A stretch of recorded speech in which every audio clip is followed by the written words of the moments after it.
I am so excited to introduce you to my very special guest today. And it's someone that I have wanted to have on the podcast ever since I started it, believe it or not. This is a man who needs no introduction, but I will give a brief introduction. Randy Fluitt. Randy has spent 45 years helping to shape the banking and technology world, leading innovations and acquisitions. But now, Randy, I'm very thankful, spends his time helping entrepreneurs succeed. And so you're going to want to listen to what this man has to say. Randy, welcome to my podcast. Thank you. I'm so glad to have you here. I'm glad to be here.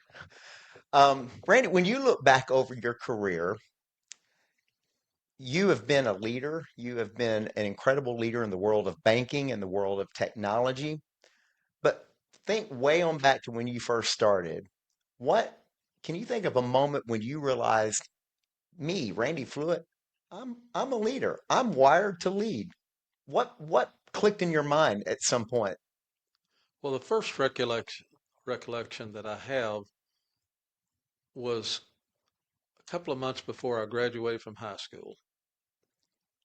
A classmate that was a year ahead of me in Johnson City came back and told me they have a course down there at the college that's called the Brain Course. Hmm. Well, that really raised my curiosity because I always, was, interested in challenges. And that brain course turned out to just be a computer course. In Okay. those days, they kind of referred to computers as brains, I I got guess. it. Sure. But it was very intriguing. And so I made up my mind just a couple of months before I graduated that I was going to go take that brain course. And so, uh, as it turned out, the president of the college came out to my mom and dad's house out in the country. We lived on a ranch, and they drank coffee with my mom and dad, and that sealed the deal. Oh wow. They'd never had anybody like that come. But anyway, I took a 3-year course, got my associate's degree in computer programming and operations. Uh, and then I moved to Houston because there weren't enough computers. I think the IRS is the only one that had a computer in Austin in 1966. Wow. And is that okay to say the date? Oh, absolutely. Yeah, that's Nobody will good. want to listen to me after I tell them that date. But No, no, we do want to listen to you. so anyway, and the aptitude test that we had to take in order to get into computer programming in any of these companies took about 30 days. And all about the same time, I got an offer from Prudential Insurance, Gulf Oil, and Bank of the Southwest. Huh. So I had to make a choice. I didn't know anything about it, but I chose Bank of the Southwest because it was not a single industry. It was multiple industries. In my mind, that's what I thought. And there was so much manual processes in those days. Mhm. Everything was manual, and I was already geared up that I had an analytical mind anyway, and I was geared up to try to automate a lot of things. And so that's really the start of my career, was just taking things that were manual and automating them. And I And, guess and I didn't always get the right kind of permission. I just did it and then got in trouble for it, and that type interesting. of thing. Interesting. Well, one thing I want to share about you that people may not know, but if you've ever deposited a check using your phone, okay, um, took an image of your check and deposited it into your bank, and we just take that for granted nowadays. But you're looking at the gentleman that pioneered that technology, Yeah, my and division did. your division, Yeah. and so talk to me, Brandy, about what it is to lead that kind of innovation before people even knew that they needed it or knew what it would be. What was that like? Well, first of all, those kinds of leading efforts are all risky. I mean, the banking regulations didn't allow you to make deposits across state lines, Wow. but yet we had to do that if we were going to do that kind of technology. Hmm. Uh, image technology, we had been using it long before the Federal Reserve allowed us to use images to transfer currencies. Hmm. Uh, but so you step out. If you're afraid to take risks, you're not going to be a leader. That's exactly. Wow, that's good. And you know that from your own experience. Absolutely. So there were lots of situations in my career where I stepped out ahead of something being following some regulation. But but if you have a I think if you have a sense of direction and a sense of where everything's going, you just go ahead and do it, and the industry, follows, or the Yeah. regulations follows. But I think that's the most important thing is just not being afraid to take a risk. That's good. So would you say that along, is there anything else that differentiates leaders who can embrace change and those who can't? What is it about a leader that makes him more, I guess, risk averse, if you will? Well, I think it has a lot to do with the goals that you have in your mind. Okay. I mean, like old Henry Ford said, obstacles are those frightful things you see when you take your eyes off your goal. So if you have a goal of wanting to do something and you're already meddling with it, you just go ahead and do it, and don't let all these naysayers and obstacles and regulations and all of that slow you down. That's good. That's really good.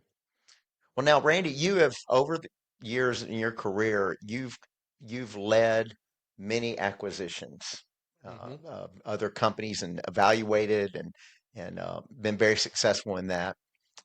Could you tell us what do you think entrepreneurs most misunderstand about mergers and acquisitions? Well, I think there has to be an objective, and it kind of an acquisition isn't just going out and acquiring any company that's up for sale. Uh, there's certain objectives that you need to make an acquisition work well, and one of those is that there has to be a purpose. For example, if somebody just tells you, "Hey, I found a company that's for sale," and there's no other reason to do it other than it's just a good deal, I would not have done that because Hmm. I needed something that complemented the business I already had, either through, it brings a new product that I could introduce to the business, Hmm. or it brought a new market to the business, or there were so much synergies that could be carved out because Hmm. they were so similar. Hmm. So those were like the three reasons that I would do an acquisition. Okay, very good. Um, so when you were look at a potential company to potentially acquire, what did you look at first? The numbers, the financials, or the people? Well, probably different reasons, but the numbers were always something that we look at regardless. Okay. Even if we loved the people and wanted the people working for us, you still got to know what the numbers are. Hmm. I've acquired companies that one of the other that was a like company, new markets and all that, but the numbers were horrible. But in my mind, I just knew, and sometimes I wasn't able to, but I just knew I could fix the numbers. That's just my mindset. We'll fix the numbers. That's easy. But if they've got long-term contracts that's underpriced, you don't fix that very quickly.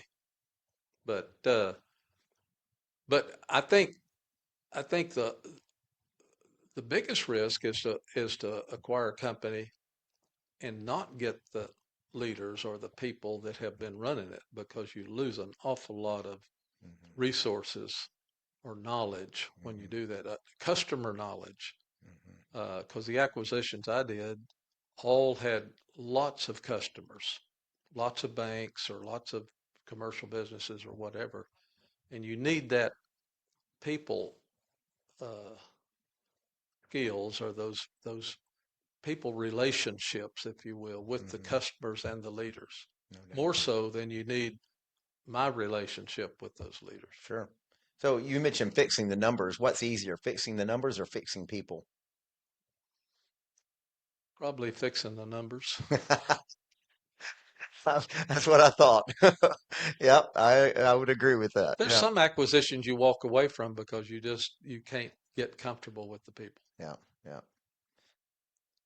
And So, and another thing, uh, the same people that built the company to begin with are the same people you'd like to take them to the next level. well, sure. Now, sometimes they resist being acquired, but whoever their parent is says we're going to say, and sometimes those you just have to really think through and make sure you're making the right decisions Yeah, before you do it. yeah. Let's transition a little bit to kind of what you're doing, your work these days, and just interested in knowing. I think I know, but I want you to share with our audience why you've shifted to really trying to help entrepreneurs now. What motivates you to spend a lot of your time and effort in doing that these days? Well, it's the enjoyment of it. Okay.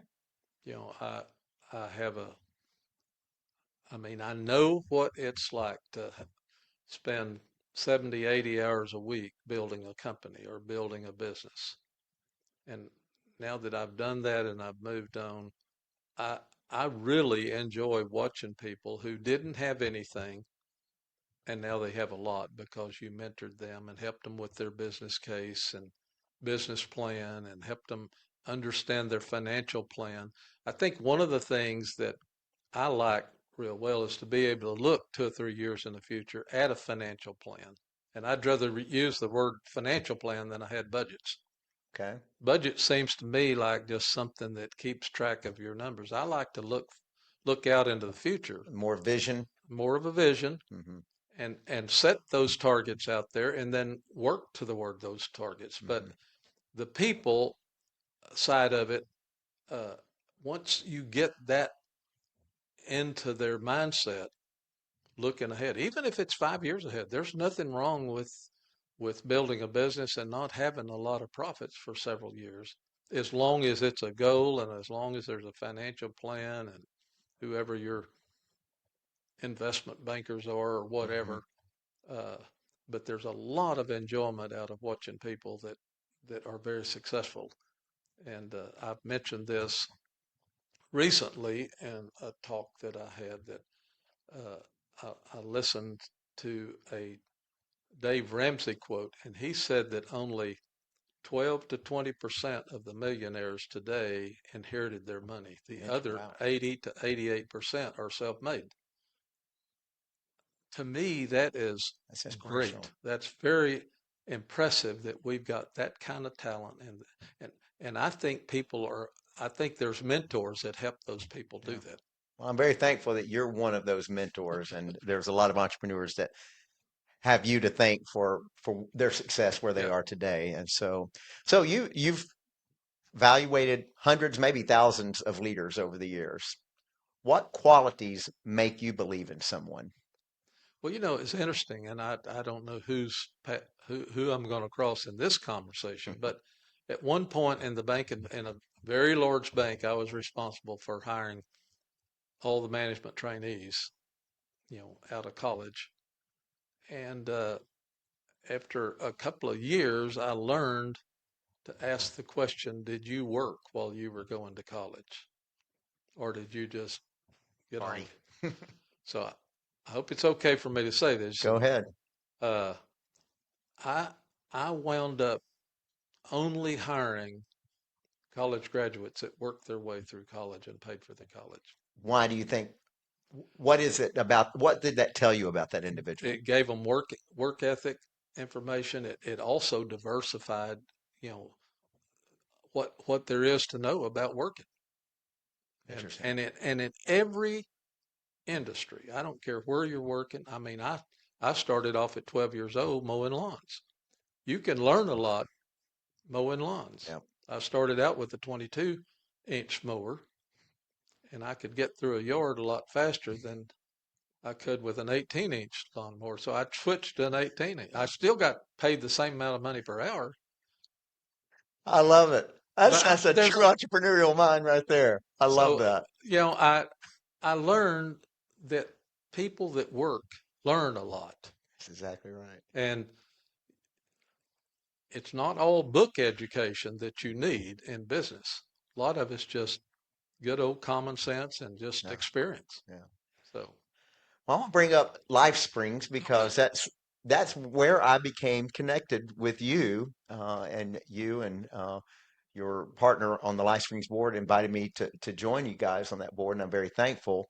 But I'd like for you and to. you've done a great job, Oh by the well, way. I'm just appreciative to be associated with you guys. But tell us a little bit about Life Springs and what was your vision behind investing in entrepreneurs, particularly startups? What was your vision about that? Well, every entrepreneur that we talked to, one of the questions was, "What do you want to do?" I mean, I immediately assumed they would be wealthy or have more than they needed. What are you going to do with your excess money? And if it was kingdom minded that they were interested in helping, if they was interested in helping start another church or some part of the kingdom, then we would agree to fund them. Okay. But before that, I always required them to write out a business plan of so that I could begin to get an understanding, but I wanted them to have an understanding. A lot of times you think you want to start a business, but you don't know what your business plan is. Mm-hmm. So, but in every aspect, I expected it to be a successful, you know, company or Mm-hmm. business, or I wouldn't have invested in it because, it was, in a lot of cases, it was my money, and I wanted to see it used, Mm-hmm. properly. So, uh, I and I've always enjoyed, I've had lots of people working for me through the years, and I've always enjoyed seeing the success. And even in business, we use things like stock options for certain people, stock grants based on their productivity or some of their uh, accomplishments or achievements or their visions. And I've watched people through the years become very wealthy just with that. And so that's probably a big enjoyment is to watch people become wealthy, but also to watch them put their money back into the kingdom. That's great. I love it. Kind of marrying entrepreneurship with faith, and building business with the purpose, I guess, is what Life Springs is all about, right? Yeah. And I think biblically we're taught, I mean, it's okay to be wealthy. There's nothing wrong with being wealthy. Right. As long as we understand where wealth comes from Yeah. and where it needs to be put back. I mean, I think it's Second Corinthians 9. I think it's just all about giving. Sure. And once we get it in our mind that we want to give, then we get blessed. A lot of times it's not what I do, it's what the Lord does. If they want to give back, that's Hmm. what's going to happen. It's like Job said. I don't remember where it's at, but he said the world thinks that their prosperity, they got all their prosperity on their own. Yeah. But he said, I won't even allow my mind to think That's good. about those kind of things. I mean, even he, way back with him being in the situation he is in, he would not let people think about their prosperity being anything except being given by the Lord. So I think there's a whole category there that I have to give credit to some of the scriptures and I grew up in a pastor's home, so Hmm. some of my teachings.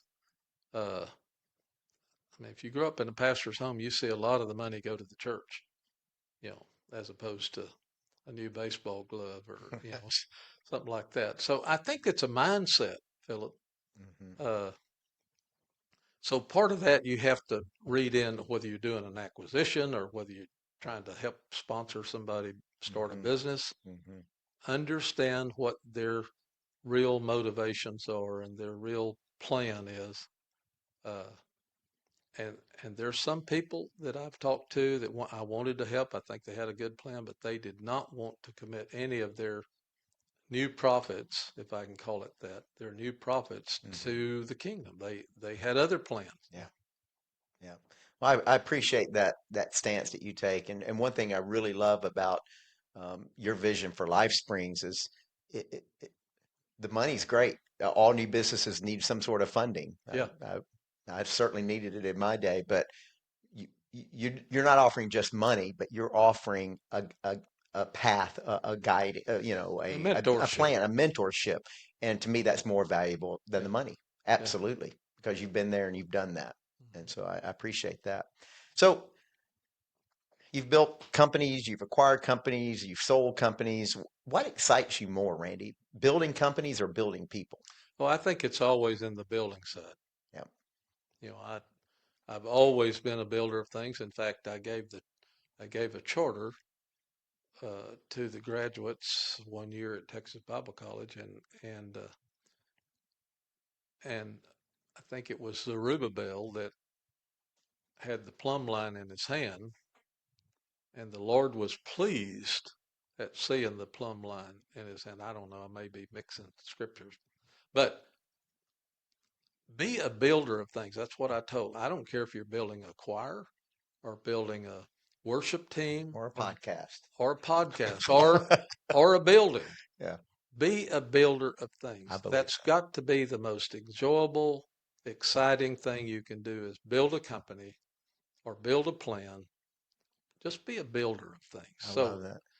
the selling part of it is not as exciting, even though there's usually, some new cash that shows up in some of those Yeah. things. But the building of things, I've always, all my career, I have been involved in growing companies. I used to tell all of my employees, work for a growing company. Yeah. Because even if you're average, you're going to grow with that company. Good point. I did a Sunday school lesson a few years ago. The title, the topic was given to me. It was on Noah, and I'm like, Yeah, and it was an adult class, and I'm yeah, like, what can I say new yeah. about Noah for crying out loud? There And was then it dawned on me, what was the what's the most we know about Noah?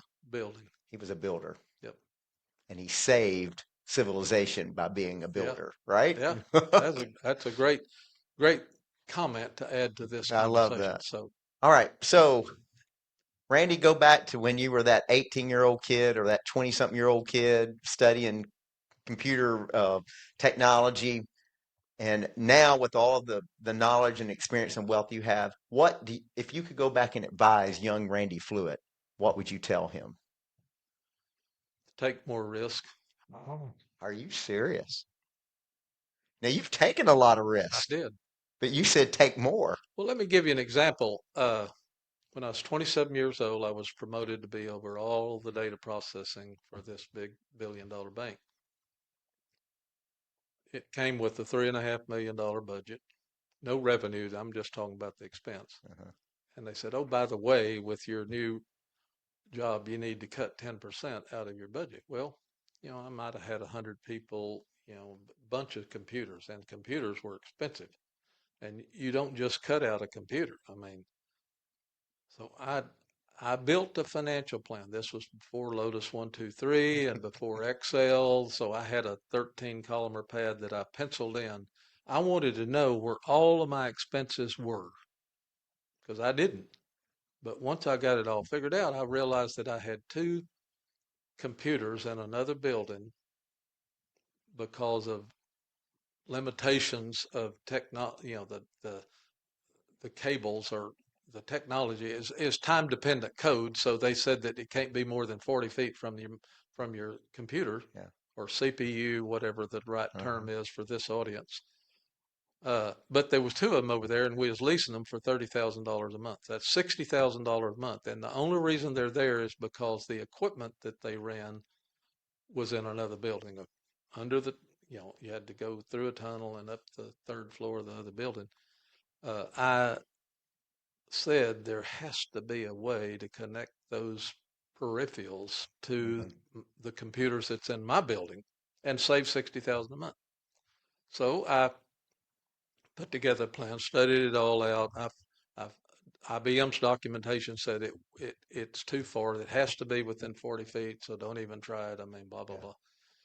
I found a letter opener that used the same time-dependent code, and I was very technical in those days. Nothing like I forgot all of that now, but found a letter opener in Colorado that was used the same time-dependent code, and they were 1,000 feet from the CPU. So I said, You talking about okay, electronic letter opener or yeah, okay. it ran off of it. If you think about a letter, you had to find which pocket to send that letter in based Okay. on the zip code. Okay. Okay, the technology or the peripheral that I was using did the same thing with checks. Okay. You know, the down at the bottom of a check is a row of magnetic characters, or was in those Hmm. days. The first two digits, just to give a basic example, the first two digits is the Federal Reserve District. You know, Texas is in the 11th Federal Reserve District. West Coast is in the 12th. So when there were 20 checks a second that went under a read head, and just 18 inches later, it had to be the pocket select routine had to tell it which one of those 13 pockets the 12 pockets plus the reject, which one Hmm. of them did it go in? Well, that signal had to go from that read head to the computer and back by the time it got 20 checks a second Hmm. before it could get, so that or it would time out. Okay. That's what the documentation said in the IBM documentation. So I said, letter openers work, same technology. So I put together a plan to bring in a couple of 2944 channel extenders and had a special cable built with 26 twisted pair that would run under the tunnel up, 1,400 feet away or whatever it was, and filled out my capital appropriation request. It was all formalities Yeah. back then. You can't just do anything. And Right.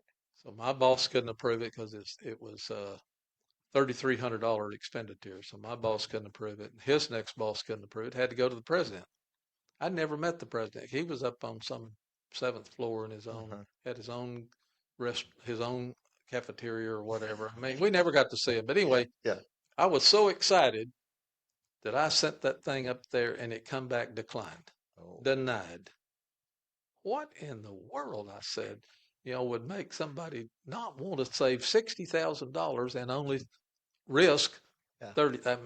I didn't think about it being a risk. I Yeah. said, it'll work. Yeah.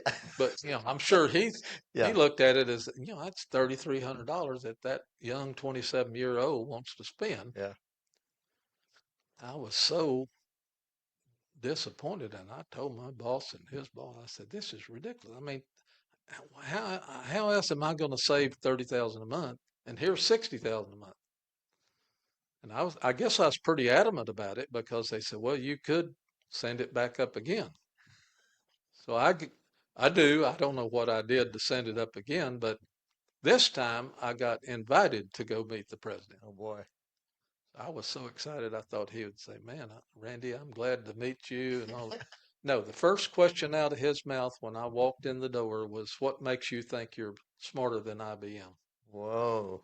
I said, I never have said I was smarter than IBM. He said, well, the branch manager was just in here and told me that what you're working on down there isn't going to work because the specifications and the documentation say it won't. Well, he had a reason why he didn't want it to work. But I said, well, I know it will work because I've already found a similar device and all. And he said, well, let me tell you, I'm going to prove this, but if it don't work, you won't have a job here anymore. Whoa. Did it phase me at all? No. I'm 27. You know, at some ages you don't get No fear. no fear. Yeah. Uh, so anyway, to make a long story short, it did work. I got called back up there after a few weeks, and we got all of this stuff Yeah. working. Uh, two two $30,000 leases, were on their Sure. way out. And I got called up there, and the HR director's going up there with me, so I don't know what's fixing to happen. And they handed me a stock option. Whoa. I didn't know what a stock option was. I didn't learn that in my computer class. And I'd a whole lot rather had $100 bill or 200. I mean, we didn't make that much in 19. What would that? What would that have been? 73, I Yeah. guess, something like that. Wow. So anyway,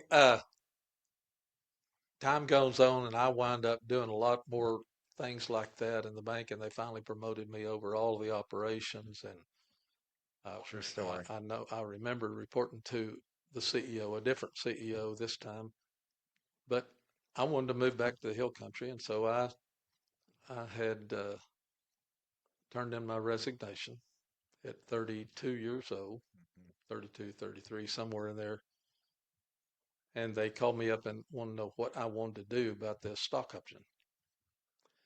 The the stock option, you know, I'll just use an example.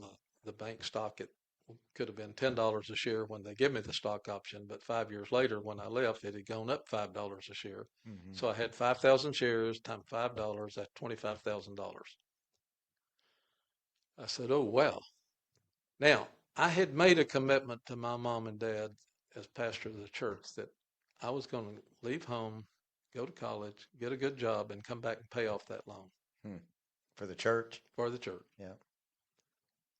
Might have been different if my mom and dad hadn't been the pastors of that church. But anyway, Sure. I was able to go back and pay off all the debts of the Yeah. church and even have money left over to buy the acreage in the home that I live in today. I have never moved from there. That was in 78 or 9. Wow.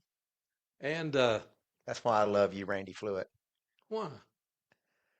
The risk, the entrepreneur, the success, the big payout, but you still have a heart Yeah, for family and for God. yeah. And that makes you who you are. So another thing, uh, I probably had 1,600 employees when, no, 160 employees when I left the bank. Went to a job and total computers not owned by a bank, or it got owned by a bank, but uh, with 25 people. But all I had run out of ideas at the bank, but in the new world of just doing computer stuff, kind of like you did, Hmm. all kinds of opportunities out there. And I took advantage of it, made a lot of, started doing some acquisitions because I could see the synergies and the Hmm. complementary efforts and was the number two guy there that helped build that company, and then we got acquired, and the rest of history because computers, just was the way the whole industry Hmm. went. But uh, it doesn't hurt on the surface to leave a job with 160 employees and go to one with 25. That's nothing wrong with that. No. As long as your goal is still automate things or Right. to be a inventor, I guess Yeah. you could call, or so I've always, somehow or another, I've always imagined and dreamed about doing things with the computer. And just like everybody, just like the users or the customers, they want things quicker than what you can get it all programmed for. Well, I wanted things quicker than what I could get it all done. But you just set those goals and you stick with them, and you don't let anybody uh, change your mind. Yeah. Stay focused on your goals. It's good. All right. We'll end with one final question. What should the next generation understand about leadership? Young people coming on today, what's the number one thing they need to understand about leadership? To develop their people, Mm, give them a future, take all the shackles off, don't give them job descriptions that limits what they do. Let, interesting. you know, give them the vision of what you want to accomplish and let them go do it. We used to use job descriptions and it limited all of us. And I was very impressed with some of the things EDS did after they acquired us, but one of the things they did not have was job descriptions. Interesting. And so you tell them to go do this job, and they they wanted to convert a big healthcare company. They just went and did it. That's good. They didn't need to get approvals or send up capital appropriation requests. Yeah, I mean, there was some of those policies in place, but I mean, literally, people are more capable than we let our people be. I believe that. That's good. That's great. Well, Randy, I appreciate your time today. This has been fascinating. I'm gonna have to have you on sometime. I ran out of things. I mean, I ran out of time before I ran out of questions. So, Well, I ran out of things to say. no, you did not. Thank you so much, Randy Fluitt. Okay, thank you. Pleasure to have you on today.